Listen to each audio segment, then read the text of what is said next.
Bethlehem is a managing directress, Lalibela Travel and Tours. She has involved as a board of director in different companies, especially in United Insurance and in other area in Finfinne publishing and printing. More importantly, what I know about Bethlehem is her late father, Bakkala Shetty, is the founder of the bank, which I loved.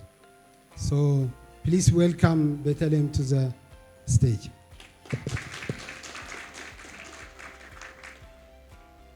My second panelist is Million Kibret.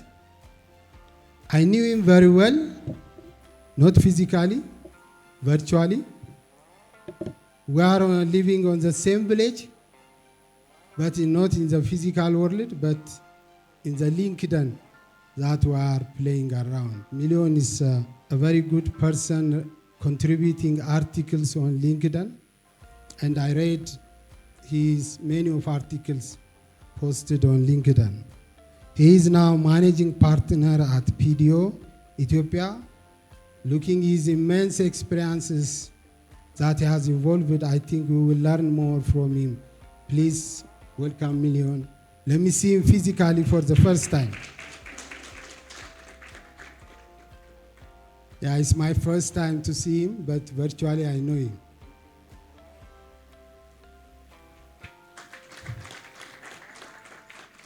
My third panelist is Adam.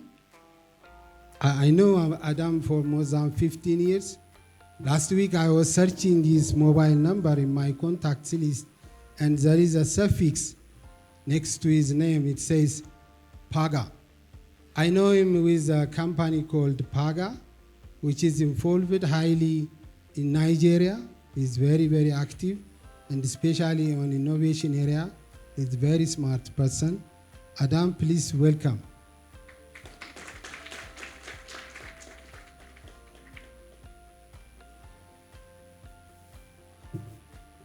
My fourth young leader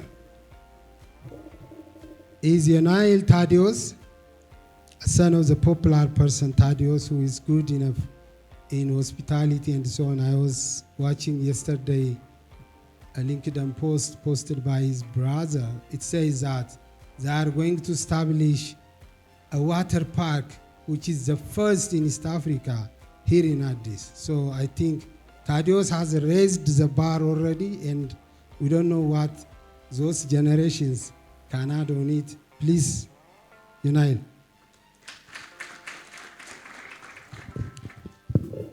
Thank you so much, and I hope we will have a good, entertaining, and productive discussions.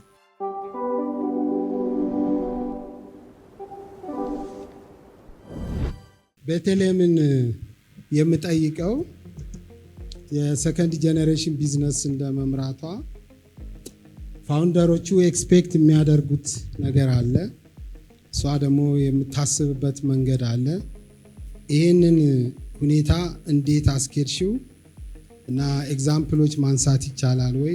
ይህም ባላንስ አድርጎ ለመሄድ የሄድሽበት መንገድ የሚለውን ነው። እሺ፣ አመሰግናለሁ። እኔ መጀመሪያ ከኮሌጅ ወጥቼ የአባቴን ስራ ስጀምር ላሊበላ ትራቭል ነበር የጀመርኩት። በዛን ሰዓት የትራቭል ሴክሽኑና የካር ሬንታል ቢዝነሱ ነበር እየተሰራ የነበረው።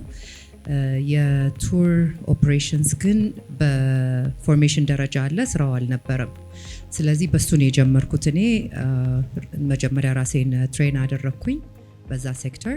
ከዛ የሚያስፈልጉትን ኢንፍራስትራክቸሮች አሟላን፣ ፍሊቶቹን፣ የሚያስፈልጉትን ስታፎች የመሳሰሉትን ትራቭል አራውንድ ኢትዮጵያን በሙሉ as well as internationally ምክንያቱም ቱር ኦፕሬሽኑ ወደ ሀገር ውስጥም ወደ ውጭም ስለነበረ so it was in alignment with the founders and the company's vision. so በዛ ነው የሄድኩት። ከዛ በመቀጠል ግን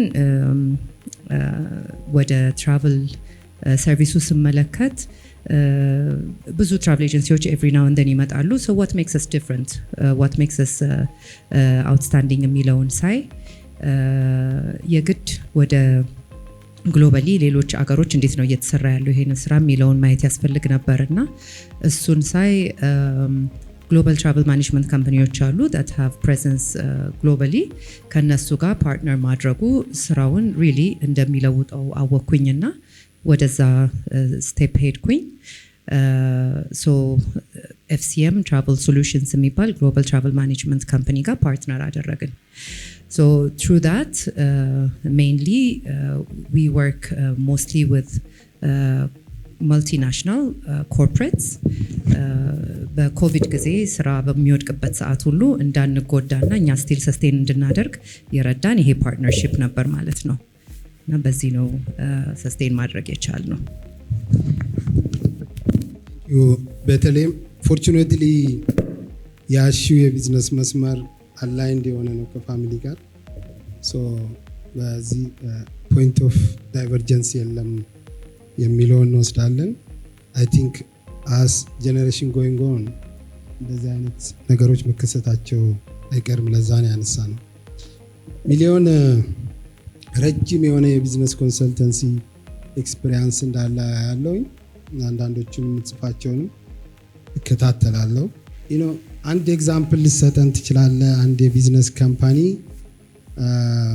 ዲዩ ቱ ሌስ አዳፕቲቭ ካለመሆን የተነሳ ማርኬት ኮምፒቲሽኑን ሉዝ እያደረገ የሄደ ግን ሪቫይቭ ያደረገ በዚህ በኢኖቬሽን ምክንያት ኮንሰልት ካረካቸው ካምፓኒዎች ውስጥ you don't need to mention the name ግን ያንን ኤክስፒሪየንስን ብትነግረን።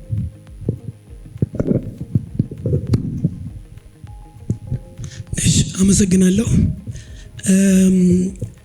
እኔ አሁን የማነሳው ኤግዛምፕል እንዳጋጣሚ የአንድ ወይ የሁለት ካምፓኒዎች ብቻ ችግር ሳይሆን ምናልባት በቢዝነስ ተርም ኦር ጀነራሊ የኤሌፋንት ኢን ዘ ሩም የምንለው ሁሉም ሰው የሚያውቀው በጣም አደገኛ የሆነ ግን አብዛኞቻችን ምናልባት ሰከንድ ጀነሬሽን ቢዝነስ ከሆነ ከአባት ከእናት የተቀበልነው ያለዛ ሲሰራ የነበረና ግን አደገኝነቱንም በደንብ ሳናጤን የቀጠልነው ግን ይሄንን አድሬስ ስናደርግ ብዙ ኢኖቬት ያደረግን ልናደርግ የምንችል አንዳንዴም ከውድቀት እና ከጥፋት ሊያድነን የሚችል በጣም ጥሩ እና ሲምፕል ኤግዛምፕል ልግለጽ።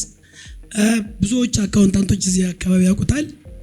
ኢትዮጵያ ውስጥ ባልሳሳት ፎርማል የሆነ ሪሰርች አልሰራውም፣ ግን አካውንቲንግ እና ፋይናንሻል ሪከርዲንግን በተመለከተ ብዙዎችን የሚያስደነግጥ ብዙዎችን የሚያስገርም እኛ ግን የለመድነው አንድ ነገር አለ። ብዙዎቻችን የምንጠቀምበት ሶፍትዌር ፒችትሪ የሚባል ሶፍትዌር አለ።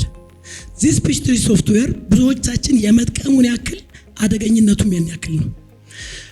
ለማማከር እንግዲህ የአካውንቲንግ ወይም የፋይናንስ ሶፍትዌር ማለት የድርጅት አርኪቴክቸር ነው፣ የድርጅት ሁሉ ነገር ነው ማለት እንችላለን። ነገር ግን በጣም በሰፊው እየተጠቀምንበት ያለው ይሄ አካውንቲንግ ሶፍትዌር ክራክድ ወይም ፓይሬትድ የሆነ ኤኒታይም ሉዝ ልናደርገው የምንችለው ሉዝ ብናደርገው የማን ያለህ የማይባል አደገኛ ነገር ነው እና ብዙ ጊዜ ኮንሰልት ለማድረግ ስንሄድ ያው ፋይናንስ የአንድ ድርጅት ብለድ ስለሆነ ዋናው ነገር ስለሆነ እስኪ የፋይናንስ ሲስተማቸው ምን ይመስላል ብለን ቼክ ለማድረግ እንሞክራለን። በአብዛኛው ከፋሚሊ ኦውንድ ካምፓኒ ጋር እንሰራለን። ብዙዎቹ ሴልሳቸው ቢሊዮን ብር ሊሆን ይችላል፣ ከዛም በላይ ሊሆን ይችላል። የሚጠቀሙት ፓይሬትድ የሆነ ሶፍትዌር ነው። ይሄ ሶፍትዌር ኤኒታይም ሉዝ ሊደረግ ይችላል። ግን ልክ በበሬ እንደምናርሰው ከአያት ከቅድመ አያት የወረስነው ይሄውም አብዛኛው የሚጠቀምበት ስለሆነ ዋትፍ ይሄ ነገር ፌል ቢያደርግ ካምፓኒያችሁ ምን ሊሆን ይችላል ብለን ኮንሰልት ስናደርግ ይሄ እኮ አንዳንዴ እንዲያውም ብዙዎቻችሁ አስተውላችሁ ከሆነ ኮምፒውተር ስትገዙ ፓይሬትድ የሆነው ወይም ክራክድ የሆነው ሶፍትዌር ልክ እንደ ሂውማን ራይት አብሮ ይሸጥላቸዋል። ኢትስ ጀስት ላይክ አ ሂውማን ራይት ኢን ኢትዮጵያ። ግን ብዙ ጊዜ ደግሞ ፌል አድርጎ የካምፓኒው ስትራክቸር ገደል ገብቶ እናየዋለን እና በተለይ early warn አድርገን እነዚህን የፋሚሊ ቢዝነሶች ይሄ ነገር አንደኛ ኢሊጋል ነው፣ ሁለተኛ ኢሊጋል እንኳን ኢሊጋል ነገሩን እንኳን እንቀበለዋለን ብንል ኤኒታይም ፌል ያደርግና ፋሚሊው እንዳለ የፋሚሊ ቢዝነሱ እንዳለ ሊወድቅ ስለሚችል early አዶፕት አድርጉ። ያን ያክል ኤክስፔንሲቭ ያልሆኑ አገር ውስጥ የሚገኙ ከውጭም ቢመጡ ብዙ ኤክስፔንሲቭ ያልሆኑ ሲስተሞች አሉ ብለን ኮንሰልት አድርገናቸው early አዶፕት ያደረጉ ካምፓኒዎች በተለይ ፒስትሪ ያው ፓይሬትድ የሆነ ፒስትሪ ብዙ ሊሚቴሽን ስላለው በአጠቃላይ ሲስተማቸውን ከስቶክ እስከ ሁሉ ነገር በደንብ አዘምነው ስኬል አፕ ማድረግ ችለው ትልቅ የሆኑ ካምፓኒዎች አሉ። በነገራችን ላይ አንድ ሰው በጭንቅላቱ ብቻ የያዘው ሁሉን ነገር ብዙ መሄድ ይችላል። አንድ ያነበብኩት መጽሐፍ እንደውም እስከ 200 አካባቢ ሰው ድረስ ማስተዳደር ይችላል አንድ ሰው ይላል። ኢትዮጵያ ውስጥ አዳዲስ ኦፖርቹኒቲዎች በመጡ ቁጥር ፋሚሊ ኦንድ ካምፓኒስ እነዛን ኦፖርቹኒቲዎች ግራብ ማድረግ የማይችሉት ቅድም በተደጋጋሚ የተነገረ ነገር አለ። ሲስተም የላቸውም፣ ፕሮሲጀር የላቸውም። ሁሉ ነገር ፋውንደሩ ጭንቅላት ውስጥ ነው ያለው። እነዛ ፋውንደሮች ወደ ሁለተኛው ጀነሬሽን ለማስተላለፍ ሲሉ አብዛኛው ነገር የሰው ጭንቅላት ውስጥ ስላለ ማስተላለፍ አይቻልም። እንደ ፒስትሪ አይነት ነገሮች ይሄን ሊሚት ያደርጉናል። አለማወቅ አንድ ነገር ነው፣ ግን ይሰራል ብለን ስለያዝነው የሚሰራው ነገር ሊሚትድ ነው። ኤኒታይም ፌል ሊያደርግ ይችላል። ፌል ሲያደርግ ደግሞ የካምፓኒ ኢኮኖሚ ብቻ ሳይሆን የሀገር ኢኮኖሚም ሊወድቅ ይችላል። ሶ early ዋርን አድርገን ሰዎችም አዶፕት አድርገው በመሄዳቸው የተረፉ እንዲሁም በጣም ኤክስፓንድ ያደረጉ ካምፓኒዎች አሉ። አንደኛው ኤግዛምፕል ይሄ ነው። ጉድ አዳም፣ ያው ላንተ የምጠይቀው ጥያቄ ይታወቃል። ብዙ ጊዜ ዲስረፕሽንስ ላይ ኢኖቬሽንስ ላይ ፓርቲሲፔት ታደርጋለና በተለይ የቢዝነስ ኖርም ኦርዲናሪ ማንኛውም ቢዝነስ ሊሆን ይችላል። ስፔሲፊካሊ ደግሞ የፋሚሊ ኦውንድ ቢዝነስ ላይ ይሄ አዲስ የሚመጡ ኢኖቬሽኖች የሚፈጥሩት ዲስረፕሽን ያመጡትን ተሞክሮ ወይም ኤግዛምፕሎች ብትገልጽልን መማር እንድንችል። እሺ፣ ታንኪ መላኩ። በእኔ በኩል ጥያቄ ያለው አይመስለኝም። ፋሚሊ ቢዝነስ ስንል እርግጠኛ ያለውም ግን ሜቢ ሞር ትራዲሽናል ለስ ሞደርን የሚለው ፌር ላይሆን ይችላል። ግን እሱን አሳምፕሽን ወስደን ብንጀምር ጥያቄ ያለው አይመስለኝም። ምን ማለቴ ነው? ኢኖቬሽን ትራንስፎርሜሽን ግዴታ ነው። የለም አሁን ባለንበት ዘመን በመጣንበት ስፒድ ኦፍ ኢኖቬሽን በጣም እየፈጠነ የማይነካው ኢንዱስትሪ፣ የማይነካው ሴክተር፣ የማይነካው ቢዝነስ እንደሌለ አይ ቲንክ ሁላችንም አግሪ ማድረግ እንችላለን። ሶ እሱን ጥያቄ እንደ ጥያቄ ባንይዘው እንደ ግዴታ ብናየው ጥሩ ይመስለኛል። ሰፊ ቶፒክ ነው፣ ግን ሶስት ነገሮች የሚመጡልኝ ሀሳቦች ምንድነው? አንደኛ የከስተመር ኤክስፔክቴሽኖች ተቀይረዋል ፎርኤቨር አይደለ? አሁን በተለይ ታዳጊው ዘመን ኢሚዲየትሊ ነው ኤክስፔክት የሚያደርገው ወይ ሰርቪስ ይሁን ወይ ጉድስ ዛሬ ያዞ ዛሬ ነው የሚያገኘው፣ ወይ ሰርቪስም ሆነ እቃም ሆነ እንደዛ። ሶ ካስተመር ኤክስፔክቴሽን ፈንዳሜንታሊ ተቀይረዋል ኦን ዘ ዲሊቨሪ and also on the customer service. ሶ ይሄ የኛን ቢዝነስ እንደ ትራዲሽናል ፋሚሊ ቢዝነስ እንዴት አፌክት ያደርገዋል ብለን ለምሳሌ መጠየቅ እንችላለን። ሌላው ትራዲሽናል ቫልዩ ቼንስ ኦር ሰፕላይ ቼንስ ኦልሶ ፈንዳሜንታሊ ሊቀየሩ ይችላሉ፣ ወይ ኮላፕስ ይደረጋሉ። ለምሳሌ መሀል ላይ ያሉት አክተሮች ሊጠፉ ይችላሉ፣ ወይም ደግሞ ዲስትሪቢዩሽን ቻነሎች ሊቀየሩ ይችላሉ። ፎር ኤግዛምፕል if we think about finance በፊት ባንክ ብራንች የምንጠቀም የነበረው አሁን ብራንች ባንክ ከገባን ብዙዎችን ብዙ ጊዜ ሊሆነን ይችላል።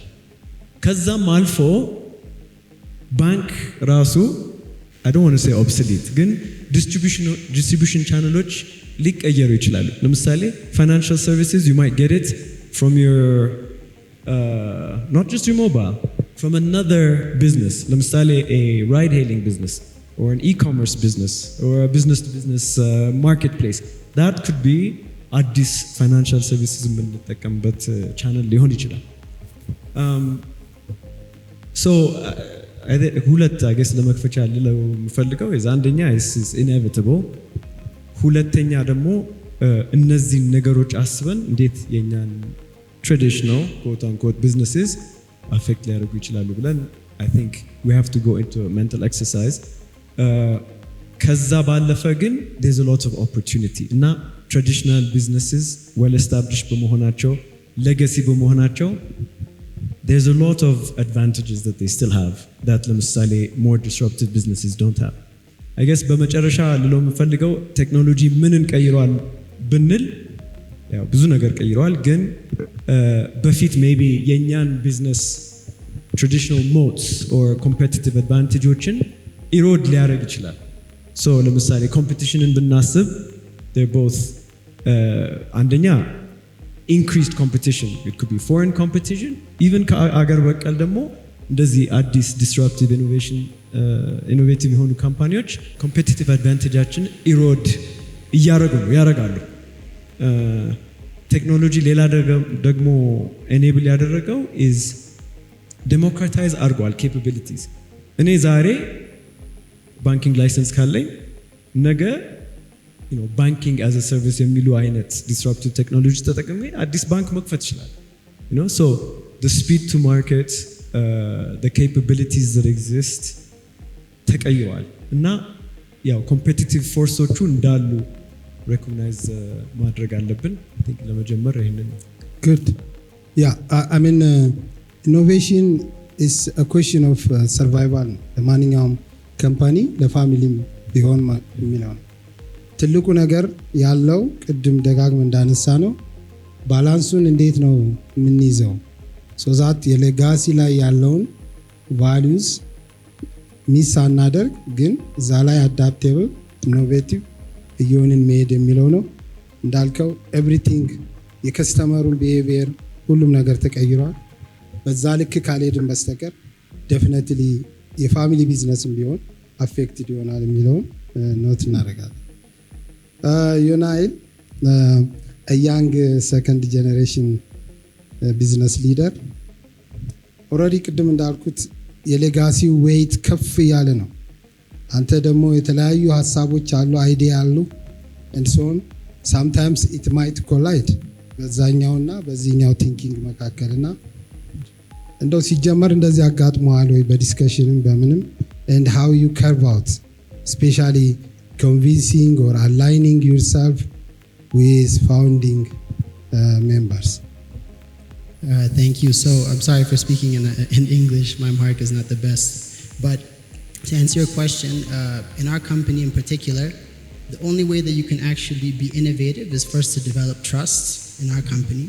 and trust from the CEO and also from the organization and by doing that usually it also comes from experience so my father has made us do multiple types of roles throughout our professional journey through internships we were washing dishes as teenagers being professional guides kayak boys and girls who worked as receptionists and then eventually when I graduated from college we went on to be for some projects outside of just managing it we were also barellas at one point just to expedite the construction process blisters and all so now to get to this stage where I'm at to be lucky enough to speak in front of everyone of course there have been many challenges that we've had of course my father's vision he's like an artist it's very hard to contain him sometimes despite whatever the size of the canvas he'll keep on drawing and drawing so he has a very interesting way of investments so one of the things that we had an issue with was more on the technology side so he believes in strong expansion in terms of brick and mortar structures so seeing the hotels and then me from the operations side I always try and focus on the invisible on the things that aren't necessarily seen but still require investment so when it came down to it maybe now I've been working for the company for 10 years one of the big issues was on systemization on property management systems every single year since I came even from an intern side there's always one company at our door saying we can change your system we can make you more profitable we can give you data and I did believe it and I still do believe it but you have to be in alignment with the tip of the spear which is my father so in the very beginning I had a bunch of different points that I said we could do an action plan on this and this but when you understand the situation of the company then you start to hush up a little bit, and then you look for the right opportunity. So for me, for technology, the right opportunity was after COVID. So there's a very big domestic boom that started to happen because people are not traveling outside. So there's a lot more liquidity on that part for me. So I was able to play around with a little bit more budget, and then we finally got to invest in our PMS. So now our check-in times will become faster, checkout times, costs control, our profitability is growing. We have data, clean data. On top of that, we're now, once you break through that threshold, the easiest thing that happens is that it becomes less painful to invest in technology. So now we're going to be investing in using STR for competitive benchmarking so that we know where we lie within this competitive set, which is Ethiopia. And also when we want to invest, we can see others. We invested in feedback collection services by QR code. We invested in LMS, so for digitizing of our learning. So now all the training managers, if you know our company, we hire everybody from scratch, from university and also even from construction. So this is obviously very painful sometimes because the easier route sometimes seems to hire people that have experience. But the investment in that, in terms of our talent development department, and also investment in digital learning has really helped us move forward, especially because now we're working on multiple projects at the same time. So that could be resorts, new water parks, you name it. So that was one thing that we're able to come on a consensus at one point. Maybe the second part, just to be quick, was about obviously nepotism.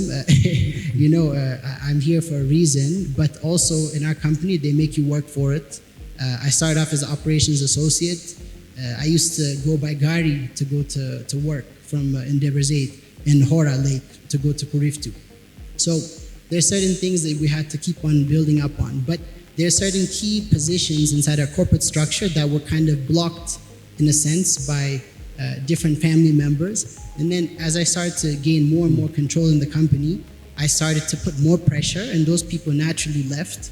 So what was the decision now? Because my father didn't want to remove them to begin with. I had to hire people from outside or people that I incubated from the units and place them in those roles and give them the supporting systems, because at the end of the day, we're managing a portfolio. It's not just one unit or one resort. So that was very controversial at the time, but now it helped quite a lot. And my father, to be honest, he expects people to work not based off of family, but based off of position. He's fired many family members. Sometimes it's almost been me.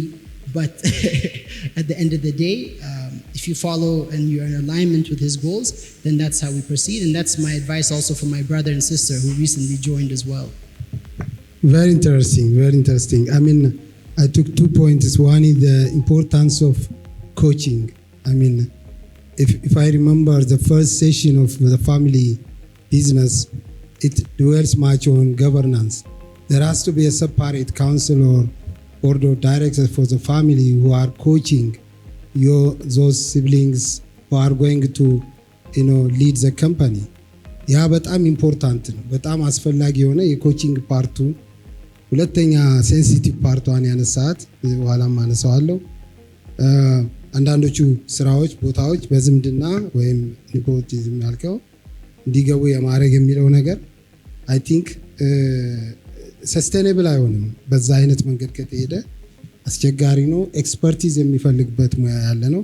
በጣም ጥሩ ፖይንት ነው ያነሳው። ወደ ቤተልሔም ልመለስ።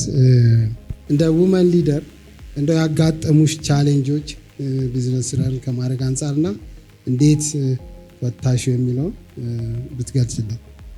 እሺ ቱ ቢ ኦነስት እኔ ሴት ስለሆንኩኝ የተለየ ቻሌንጅ ገጥሞኛል ማለት አልችልም ብዙም።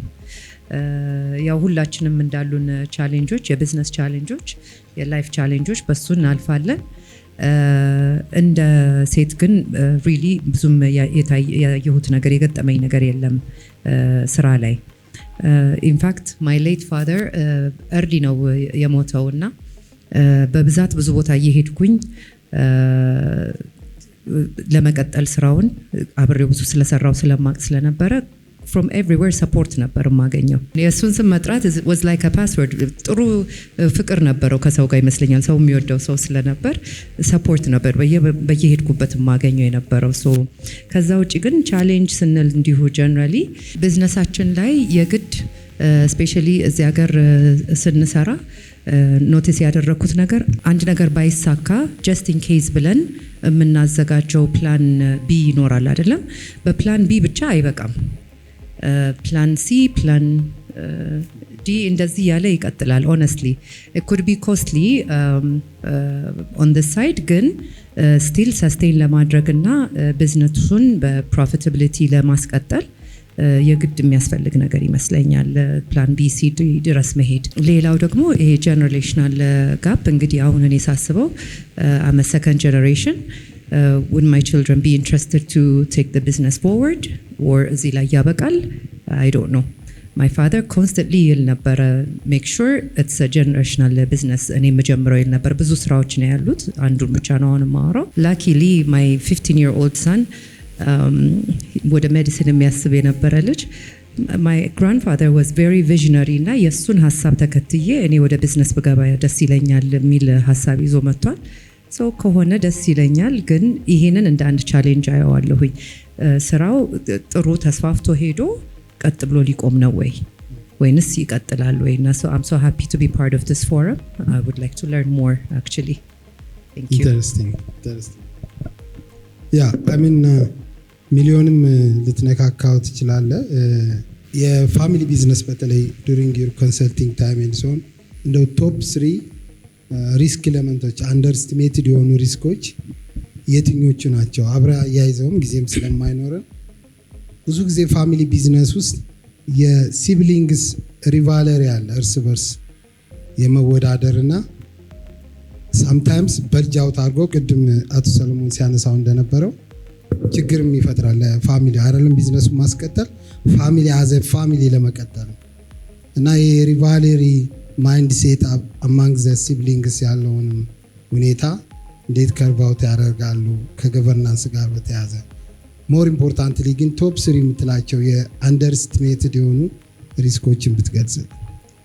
እሺ አንደኛው እና በጣም ደጋግመን ብለናል፣ ግን አሁንም ብዙ ጊዜ በደጋግመው የማይሰለችኝ ኦፕሬሽናል ሲስተምስ ናቸው። እንግዲህ የኢትዮጵያ ፋሚሊ ቢዝነስ በአብዛኛው የተጀመረው የደርግ መውደቅ አካባቢ ነው። ያ ከተጀመረ በኋላ ያንን የጀመሩ ሚድ 30-40 የነበሩ ሰዎች አሁን ወደ 70 እና 80 አካባቢ ናቸው። ሶ አሜሪካን ሀገር አሁን the great shift of wealth የሚባል ሲዝን ላይ ናቸው ወይም ጊዜያት ላይ። እኛ ደግሞ the great transformation of ፋሚሊ ቢዝነስ ሊደርሺፕ ላይ ነን። ምክንያቱም እነዛ የፈጠሯቸው ሰዎች ለልጆቻቸው ወይም ለሌላ ሰው የሚያስተላልፉበት ጊዜ ነው። እዚህ ላይ በጣም ብዙ ጊዜ አሁን አይ ካን ሴይ 30-40% የኛ ስራ ሲስተም ያልነበራቸውን ካምፓኒዎች ወደ ሲስተም ማምጣት፣ ስትራክቸር የሌላቸውን ወደ ስትራክቸር ማምጣት፣ ፋውንደሩ ጭንቅላት ውስጥ የነበረውን ነገር ወደ ስትራክቸር ማምጣት ነው። ምክንያቱም ልጆቹ ቴክ ኦቨር እንዲያደርጉ የግድ ሲስተምና ፕሮሲጀር መኖር መቻል አለበት። አንደኛው ትልቅ ቻሌንጅ ሁላችንም እንደምናውቀው የዛኔ ካምፓኒውን የመሰረቱት ሰዎች ብዙዎቹ በትምህርት በጣም የገፉ ላይ ሆኑ ይችላሉ፣ በጥንካሬ ግን በጣም ጠንካሮች ናቸው። ከጊዜ ብዛት እነዛ የተወሰነ ሀብት ስላፈሩ ልጆቻቸው በአብዛኛው ጥሩ ትምህርት ቤት ነው የተማሩት፣ በአብዛኛው ውጭ ሀገር ነው የተማሩት። ሁለት ቻሌንጂንግ የተለያየ ጀነሬሽን ይመጣል። አንደኛው በትምህርት ፎርማል ኤጁኬሽን በጣም ያገፋ ግን በጣም ጠንካራ፣ ሁለተኛው ዌስተርን ኤጁኬሽን ያለው ግን ኢንፎርማሊ ኦፕሬት ሊያደርግ የማይችል። አሁን በመሀል ነው ችግር የሚፈጠረው። ሁለቱም አንድ አይነት ሰዎች ቢሆኑ ችግር አልነበረውም። ሁለቱም ኢንፎርማሊ መስራት የሚችሉ ቢሆን ስሙዝሊ ሊያልፍ ይችላል። ሁለቱም ፎርማሊ ሊሰሩ የሚችሉ ከሆኑ ደግሞ ችግር የለውም። አሁን ጀነሬሽናል ጋፕ የሚሆነው የመጀመሪያው ኢንፎርማሊ በጣም ይሰራል ግን በጣም ጠንካሮች ናቸው። ሁለተኛው ጀነሬሽን ዌስተርን ኤጁኬትድ ሪሌቲቭሊ ያለ ስትራክቸር ብዙም የማይንቀሳቀሱ ናቸው። ስለዚህ ከዛ ወደዚህ ትራንስፎርም ለማድረግ የግድ ስትራክቸሮችን ኢንፕሌስ ማድረግ ያስፈልጋልና አንደኛው ሜጀር ፕሮብሌም እሱ ነው፣ ስትራክቸር ማለት ነው። ሁለተኛው ፋሚሊ ቢዝነስ ላይ የሚያጋጥም ፕሮብለም ሜሪቶክራሲ። እንግዲህ እድገት ሲባል አንድ ካምፓኒ ይኖራል፣ ፋውንደሮች ቢኖሩም ከዛ በኋላ ብዙ ሰዎች ይቀጠራሉ። ወደ እድገት፣ ወደ ማኔጀርነት፣ ወደ ሊደርሺፕነት ለማምጣት ብዙ ጊዜ በሜሪቶክራሲና ማንን የማምነው ማን እኔ ትረስት ላደርገው እችላለሁ በሚለው መካከል ሁሌ ፍጭት ይፈጠራልና ኢንስቴድ ኦፍ በጣም ጠንካራ ጎበዝ የሆነው ሰራተኛ ወደ ትረስት ወይ ወደ ፋሚሊ ሲያዘነብሉ እናያቸዋለን። በዚህ ጊዜ ድርጅቶች ይጎዳሉ። ሶስተኛው ትራንስፓረንሲ ነው። እንዲያውም በቅርብ አንድ የገጠመኝ ነገር ልናገር ደስ ይለኛል። እዚህ ከ3-4 ቀን በፊት ወደ ናይሮቢ ሄጄ ነበረ እና አንድ ባለሀብት ከዚህ አብረን ነበር የሄድነው ናይሮቢ ያለ ሌላ የነሱ ካውንተር ፓርት ጋር ለማውራት። እዛ እንደደረስን በጣም አስቸኳይ ነበረ። ከሰዓት በኋላ መመለስ ነበረብን። እንደገባን ቁጫልን የዛኛው ካውንተር ፓርት መጣ። እኛ ተቀመጥን።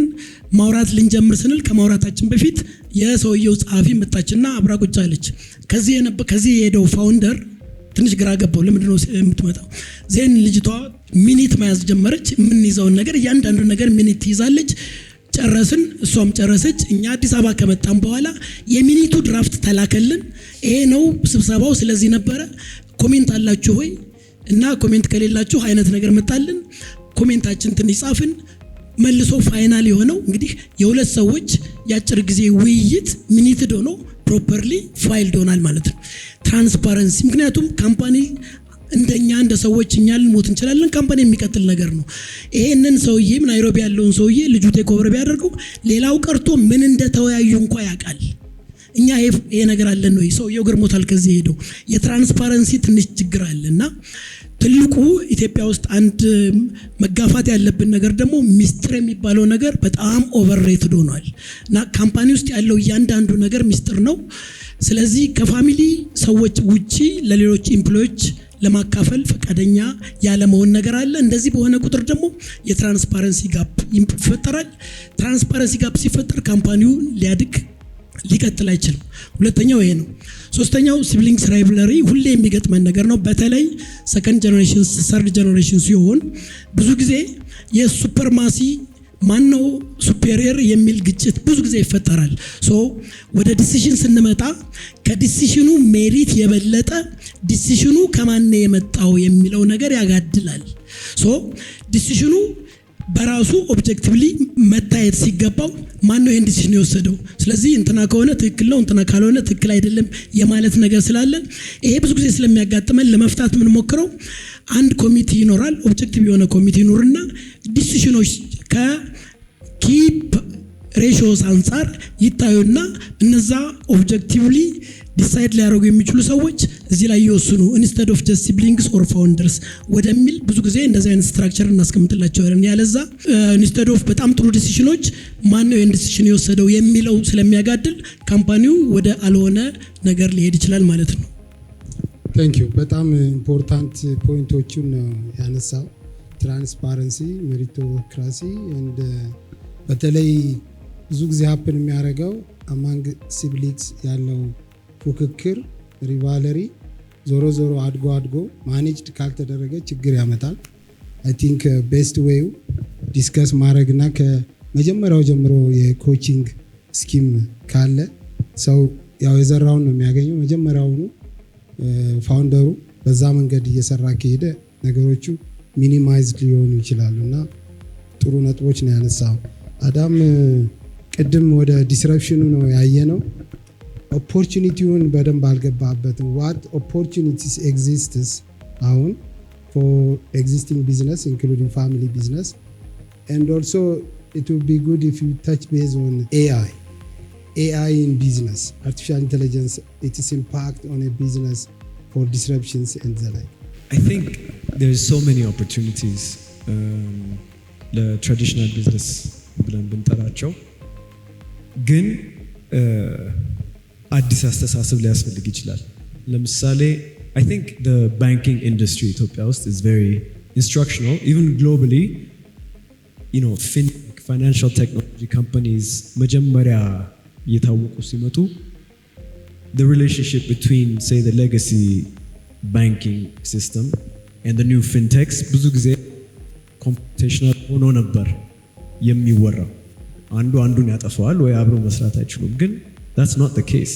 ለየብቻ እንደውም ኤግዚስት ላይ ያደርጉ ይችላሉ። እና እዚህ ሀገር እንዳየ ነው አይ ቲንክ ጀስት ታንጅብል ለማድረግ the most successful traditional quote unquote banks እኔ በእኔ አስተሳሰብ አሁን ከፊንቴኮች ጋር በሰፊው in a win-win partnership የሚሰሩ ናቸው እና እርስ በራሳቸው የራሳቸውን strengths weakness ቢኖራቸውም አንድ ላይ more innovative stronger future proof የሆኑ ቢዝነሶች እና ሰርቪሶች እየሰሩ ነው። so traditional ቢዝነሶችም ተመሳሳይ መንገድ ሊወስዱ ይችላሉ ብዬ አስባለሁ። there are important differences ግን recognize ማድረግ ያለብን ለምሳሌ culture is often not talked about ግን the culture of a disruptive say innovative technology company is very different than the culture of a say traditional again እና እንደ success factorም ትልቅ አስተዋጽኦ አለው ብዬ አምናለሁ። ለምሳሌ traditional culture innovationን ዝም ብዬ ኢምፕላንት አደርጋለሁ ብሎ ማሰብ ላይሰራ ይችላል። ሶ እነዚህን ፓርትነርሺፖች ወይንም ኢቭን ኢንሃውስ ዲቨሎፕ የምናደርጋቸው ከሆነ ዲዛይኑ ላይ we have to recognize them as different. So ለምሳሌ the agility or making mistakes or the leadership structures የሆነ agile የሆነ disruptive ነገር ከለይቶ ማስቀመጡ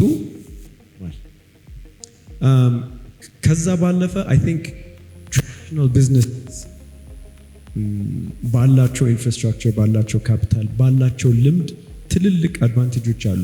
አሁን በእኔ ስራ I invest in technology startups across Africa ብዙ ጊዜ እኔ አትራክት የሚያደርገኝ ወደ አንድ ኢንቨስትመንት ፋውንደሩ የሆነ ዲፕ የኢንዱስትሪ ኢንሳይት ነው ለሰው የማይታየው ለምን ይሆናል ውስጥ ዲፕ ኤክስፒሪየንስ ስለሌለው እዚህ ክፍል ውስጥ ያሉት የትራዲሽናል again ፋሚሊ ቢዝነስ የምንላቸው ከማንም የበለጠ ኢንሳይት አላቸው እና እነዛን ኢንሳይቶች ኤክስፕሎይት ለማድረግ ደግሞ በቴክኖሎጂ ታግዘው መፍጠን ይችላሉ። so again the point I'm trying to make is ይመጋገባሉ። so innovation and tradition can work how to do that. so I think በሱ በኩል ትልቅ opportunity አለ.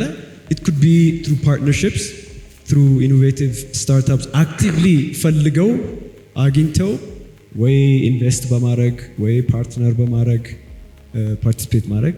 ሁለተኛው ኦፕሽን is even in-house የራሳቸውን ኢኖቬቲቭ say ዲፓርትመንት ዛጓሮ ሁሉት የሆነ የማይነኩት ግን ችግራቸውን ነግሮት ሶሉሽን የሚያመጣ in-house ሊፈጥሩ ይችላሉ።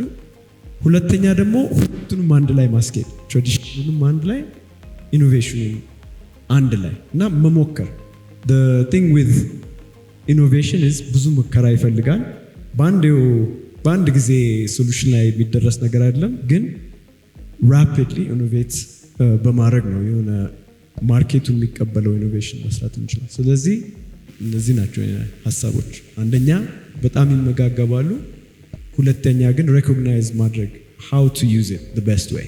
good thank you አሁን ባለንበት ሲስተም በተለይ የኤአይ ኢንዱስትሪ ውስጥ ሃይሊ መግባት ሃይሊ ዲስረፕቲቭ ነው።